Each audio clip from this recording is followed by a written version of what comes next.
जो chapter 6 MCQ number 1 समभुज त्रिकोण ની બાજુ √3 સેન્ટીમીટર પ્રતિ સેકન્ડના દરે વધે છે. બાજુની લંબાઈને આપણે x વડે દર્શાવીએ તો બાજુના વધવાનો દર √3 સેન્ટીમીટર પ્રતિ સેકન્ડ છે. જ્યારે બાજુની લંબાઈ 12 સેન્ટીમીટર હોય તો સમભુજ ત્રિકોણના ક્ષેત્રફળના બદલવાનો દર શોધો.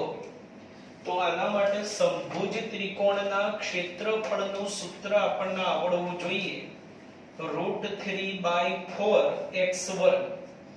સમભુજ ત્રિકોણનું ક્ષેત્રફળ √3/4x². આ સૂત્ર આવડતું હશે તો જ MCQ આગળ આવડશે.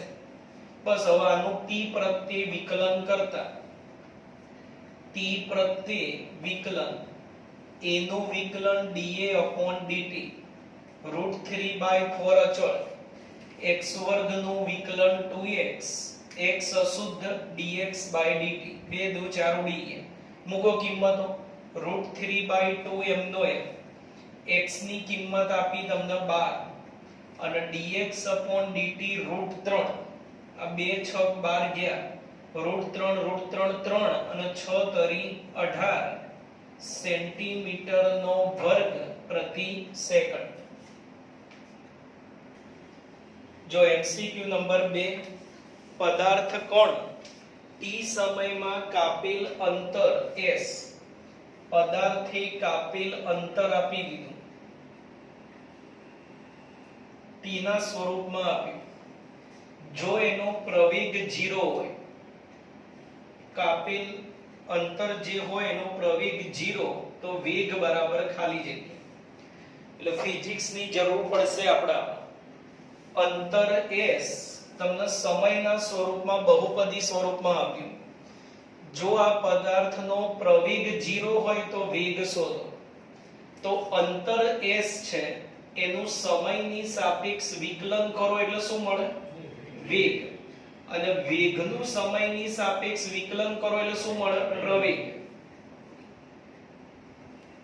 તો સૌથી પહેલા આપણે આનું સમયની સાપેક્ષ વિકલન કરીને વેગ પ્રવેગ શોધી નાખીએ. આનું t પ્રત્યે વિકલન કરો s નું ds/dt આ 3t t³ નું વિકલન 3t². અહીંયા બી ઘાત આગળ ઘાતમાં ઘટાડો એટલે 12t 6t નું 6 અને t અચળ 0. આ મળી ગયો વેગ. હવે વેગનું સમયની સાપેક્ષ વિકલન કરો એનું t પ્રત્યે વિકલન એટલે dv/dt. ઘાત આગળ ઘાતમાં ઘટાડો 12t નું વિકલન 12 અને 6 અચળ નું 0. dv/dt એટલે પ્રવેગ કહેવાય. પ્રવેગ કેટલો આપી દીધો તમને? 0.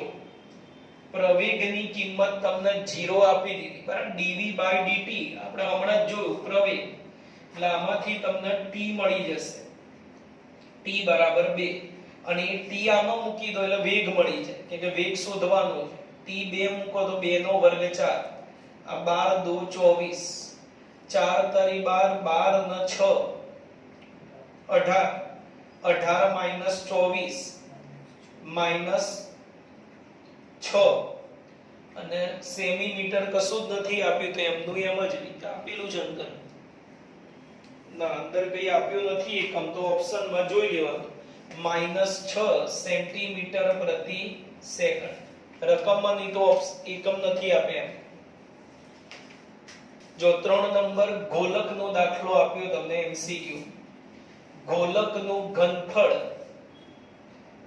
પાઈ સેન્ટીમીટરનો ક્યુબ પ્રતિ સેકન્ડના દરે વધે છે. જ્યારે એની ત્રિજ્યા 3 સેમી હોય ત્યારે ત્રિજ્યાના વધવાનો દર શોધો. ત્રિજ્યાના વધવાનો દર શોધો તો ગોલકના ઘનફળનું સૂત્ર શું હતું? 4/3πr³ t પ્રત્યે વિકલન કરીને કિંમતો મૂકો. એકદમ સરળ. dv/dt પહેલા સ્વાધ્યાયમાં આપણે આવા દાખલા ગણ્યા. 4/3 પાઈ અચળ ઘાત આગળ ઘાતમાં ઘટાડો r અશુદ્ધ dr dt 3 ઉડી ગયા dv dt આપ્યા પાઈ 4 પાઈ r સ્ક્વેર એટલે 3 નો વર્ગ 9 dr dt શોધવાના પાઈ કેન્સલ 9 ચોક 36 પેલી બાજુ એટલે 1/36 સેન્ટીમીટર પ્રતિ સેકન્ડ એટલે આ તમને ત્રિજ્યાના વધવાનો દર મળી ગયો जो एमसीक्यू नंबर 4 fx बराबर x रेस्ट टू a खाली जग्याમાં ઘટે છે કયા અંતરાલમાં ઘટે છે શોધવા અને x માટે શરત આપી x belongs to r plus કયા અંતરાલમાં ઘટે છે શોધો તો ચેપ્ટર 5 યાદ કરો આનું વિકલન ડાયરેક્ટ તૈયાર કરી દો આપણે x raised to x into 1 plus log x x raised to x નું વિકલન x raised to x into 1 plus log x આપણને એવું કીધું કયા અંતરાલમાં ઘટે છે એટલે f(x) શું થવું જોઈએ લેસ ધેન 0 મૂકી દો f(x) અંદર આ બંનેનો ગુણાકાર ઋણ થવો જોઈએ કોઈ પણ બેનો ગુણાકાર ઋણ ક્યારે થાય તો કાં તો પહેલું પ્લસ હોય અને બીજું માઈનસ અથવા પહેલું માઈનસ અને બીજું પ્લસ પહેલું પદ કેવું હોય પ્લસ કે માઈનસ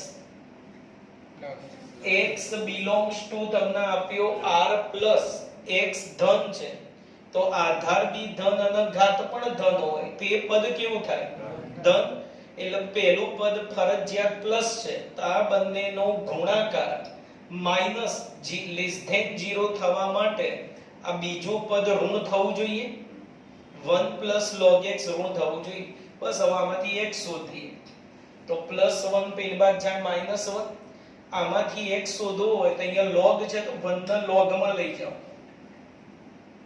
1 ના log માં લઈ જવા હોય તો લખાય log e log ઉડાડવા હોય સહગુણક સમાન જોઈએ તો માઈનસ જવા દો ઘાતમાં log કેન્સલ એટલે x લેસ ધેન e ની -1 એટલે 1/e x ની કિંમત 1/e કરતા નાની તો ઓપ્શનમાં કાં તો આવું આપ્યું હોય અથવા 1/e આ બાજુ ક્યાંક આવે 1/e કરતા નાની કિંમત તો આમ જાય પણ પાછો x belongs to r plus એટલે 0 ની બહાર જાય નહીં તો અંતરાલ સ્વરૂપે લખવું હોય તો શું લખાય 0 થી 1/e અંતરાલ સ્વરૂપે લખવું હોય તો એટલે ઓપ્શન જોઈ લેવાનું અસમતા સ્વરૂપે છે કે અંતરાલ સ્વરૂપે એ પ્રમાણે જવાનું ચલો એમસીક્યુ નંબર 5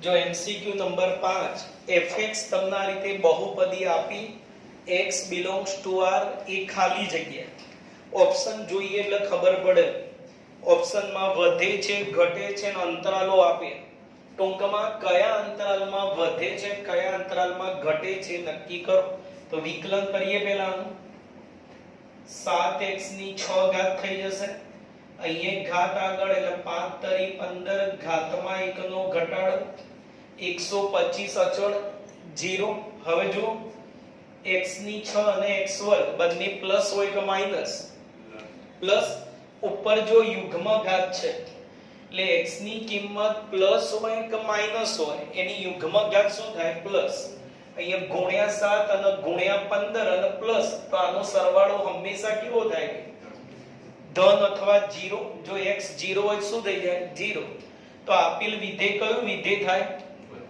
કયા અંતરાલમાં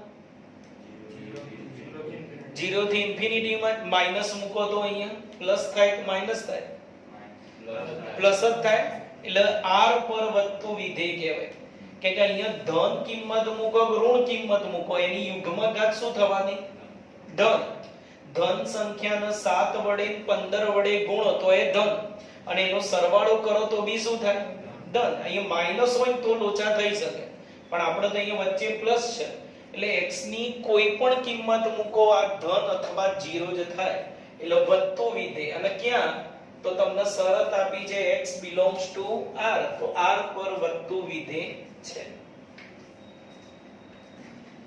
જો fx બરાબર x plus 1 upon x એનું સ્થાનીય મહત્તમ મૂલ્ય ખાલી જગ્યા 6.3 માં બહુ બધા દાખલા ગણ્યા છે. પહેલા વિકલન x નું 1 upon x નું -1 upon x વર્ગ, f ડબલ ડેશ 1 નું 0 1 upon x વર્ગ નું -2 upon x ક્યુબ 0 જવાબ. મહત્તમ કે ન્યૂનતમ માટે f ડેશ x 0 એટલે 1 બરાબર 1 upon x વર્ગ 1 x બરાબર પ્લસ ઓર માઈનસ 1. આપણે સ્થાનીય કયું મૂલ્ય જોઈએ? મહત્તમ. તો f ડબલ ડેશ કેવું થાય તો મહત્તમ થાય? ઋણ.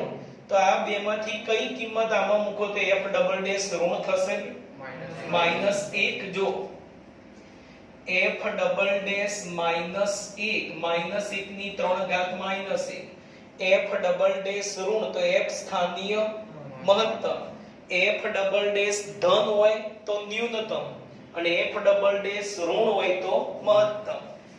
f સ્થાનીય મહત્તમ છે પણ આપણે તો મહત્તમ કિંમત શોધવી છે તો -1 મેઈન રકમમાં મૂકી દો, -1 મૂકી દો એમાં એટલે -1 પ્લસ -1 એટલે સ્થાનીય મહત્તમ કિંમત થઈ જશે -2. જો 7 number x upon log x નું સ્થાનીય ન્યૂનતમ મૂલ્ય ખાલી જગ્યા તો વિધેય છે એને fx કહી દઈએ આપણે. પેલા f ડેશ x ભાગાકારનો નિયમ છેદનો છેદમાં વર્ગ, છેદ મૂકો અંશનું વિકલન x નું 1 માઈનસ અંશ મૂકો છેદનું વિકલન તો log x નું 1 upon x. લા તમને f ડેશ x મળી. પેલા ઓપ્શનમાં જોઈ લો, ન મળે એવું કઈ આપ્યું છે ઓપ્શનમાં? જુઓ તો અંદર ઓપ્શન જુઓ, ન મળે આપ્યું છે ના, તો f ડબલ ડેશ માં પડવાની કોઈ જરૂર નથી. જો f ડબલ ડેશ માં શું થશે? ફરી આનો ભાગાકારનો નિયમ એટલે ફરી log છેદનો છેદમાં વર્ગ, છેદ મૂકો અંશનું વિકલન, અંશ મૂકો એટલે બહુ લાંબુ થઈ જાય. એટલે પહેલા એ f ડબલ ડેશ શોધ્યા વગર દાખલો ગણી જુઓ. જો ઓપ્શનમાં ક્યાંય ન મળે એવું આપ્યું ન હોય અને f ડેશ x 0 લેવાથી x ની એક જ કિંમત મળતી હોય તો f ડબલ ડેશ ની જરૂર જ નહીં પડે. સીધું જ મહત્તમ કે ન્યૂનતમ માટે f ડેશ x 0 લો. f ડેશ x તૈયાર જ છે આપણી જોડે. આ ભાગાકારમાં પેલબા જાય ગુણાકારમાં 0 ગુણ્યા કંઈ પણ કરો 0. log x બરાબર 1. log ને ઘાતાંકમાં ફેરવવાનો નિયમ અથવા એવું ના કરવું હોય તો 1 ને હમણાં કર્યું એમ log માં ફેરવો તો 1 એટલે log e. log ગયા x બરાબર e. x ની કેટલી કિંમત મળી? એક જ. તો એના માટે ન્યૂનતમ જ થતું હશે. જો ઓપ્શનમાં ન મળે આપ્યું હોય તો વિચારવું પડે પણ એ ન મળે આપ્યું નહીં એનો મતલબ આના આગળ ન્યૂનતમ જ થાય અને મૂલ્ય શોધવાનું. એટલે મેઈન રકમમાં x ની જગ્યાએ e મૂકી દો. log e1 એટલે સ્થાનીય ન્યૂનતમ મૂલ્ય શું થઈ જશે? e.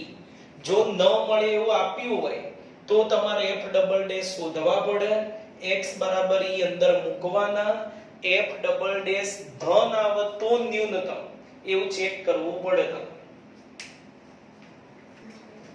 જો MCQ નંબર 9 બે શૂન્યતર સંખ્યાઓનો સરવાળો 12 છે તો તેમના વ્યસ્તનો ન્યૂનતમ સરવાળો ખાલી જગ્યા. તે બે શૂન્યતર સંખ્યાઓ ધારી લો. જો એક સંખ્યા x ધારો તો બીજી સંખ્યા શું થાય? 12 - x. કારણ કે બંને સંખ્યાનો સરવાળો કેટલો આપ્યો? 12. એટલે એક સંખ્યા જો તમે x ધારો તો બીજી 12 - x. બુકમાં આવા 5 દાખલા હતા. શું ન્યૂનતમ બનાવવું છે?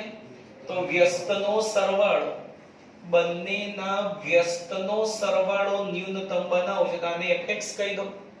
તો પેલા f ડેશ x 1/x નું વિકલન -1/x વર્ગ 1/ આનું વિકલન -1/ એનો વર્ગ અશુદ્ધ નું ફરી 12 - x નું વિકલન -1 એટલે આગળ minus minus plus f double dash શોધ્યા વગર ગણી જો કદાચ નસીબ સારું હોય તો f ડબલ ડેશ ની જરૂર પડશે નહીં. મહત્તમ કે ન્યૂનતમ માટે f ડેશ x 0 લો. f ડેશ x બરાબર 0 માઈનસ વાળું પેલી બાજુ જાય એટલે પ્લસ બંને બાજુ વ્યસ્ત કરી દો. વર્ગ કાઢવા વર્ગમૂળ x આ બાજુ એટલે 2x એટલે x બરાબર 6 x ની એક જ કિંમત મળી તો f ડબલ ડેશ માં જવાની જરૂર નથી. આપણે તો x નહીં શોધવાનું, એમનો ન્યૂનતમ સરવાળો શોધવાનો. વ્યસ્તનો ન્યૂનતમ સરવાળો તો આમાં જ મૂકી દો એટલે સીધો સરવાળો મળી જાય. x ની જગ્યાએ 6 મૂકી દો. જો તમને સંખ્યાઓ શોધવાની કીધી હોત તો એક સંખ્યા 6 અને બીજી 12 - 6 એટલે બીજી પણ શું થાય 6. અહીંયા સંખ્યાઓ નથી કીધી, એ બંનેનો ન્યૂનતમ સરવાળો. તો x ની જગ્યાએ આમાં 6 મૂકી દો. x ની જગ્યાએ 6 એટલે સરવાળો 2/6 1/3. MCQ 10 બી એકદમ સરળ. fx આપી દીધો અને આનું ન્યૂનતમ મૂલ્ય ખાલી જગ્યા. તો પેલા f ડેશ x x વર્ગ નું 2x 4x નું 4 અને અચળ નું 0. f ડબલ ડેશ 2x નું 2 અને 4 નું 0. જો આમાં f ડબલ ડેશ ટૂંકમાં જ પતો એવો હતો એટલે આપણે ગયા અંદર. મહત્તમ કે ન્યૂનતમ માટે f ડેશ x લઈ લો 0 એટલે 2x 4 0 એટલે x બની જાય -2. મૂકો અહીંયા -2 તો 2 જ રહ્યા. f ડબલ ડેશ ધન તો f ન્યૂનતમ. હવે ન્યૂનતમ મૂલ્ય શોધવું છે તો મેઈન રકમમાં -2 મૂકી દો. -2 નો વર્ગ 4 4 ગુણ્યા -2 8 અને 5 એટલે થઈ જશે 1. આનું ન્યૂનતમ મૂલ્ય થશે 1. જો 11 number 5 cos x 12 sin x નું મહત્તમ મૂલ્ય ખાલી જગ્યા. આની પણ 11 માં ધોરણ વાળી નાની રીતે જવાબ લાવીએ. પાછી આ નાની રીત ક્યારે થાય? x belongs to r હોય અથવા x belongs to 0 થી 2π ચારે ચરણ હોય તો જ થાય. જો 0 થી π/2 હોય 0 થી π હોય તો નાની રીત નહીં થાય, એમાં ઓરિજિનલ રીત જ કરવી પડે. તો sin અને cos ની એક એક ઘાત હોય તો આવું એક 11 માં ધોરણમાં આપણે સૂત્ર જોઈ ચૂક્યા. a cos x b sin x નો વિસ્તાર સૂત્ર હતું સંવૃત અંતરાલ -r થી r અને r શોધવાનું સૂત્ર વર્ગમૂળમાં a વર્ગ + b વર્ગ. જો આનો ઉપયોગ કરીએ અંદર તો પેલા આની જોડે સરખાવ એટલે a અને b મળે. a 5 અને b 12. r નું સૂત્ર a વર્ગ + b વર્ગ. 5 નો વર્ગ 25 12 નો વર્ગ 144 સરવાળો 169 એટલે વર્ગમૂળ 13. તો હવે વિસ્તાર શોધવાનું સૂત્ર -r થી r એટલે -13 થી 13. તો મહત્તમ કિંમત 13 અને ન્યૂનતમ કે તો -13. ન્યૂનતમ કે તો બી મળી જાય -13.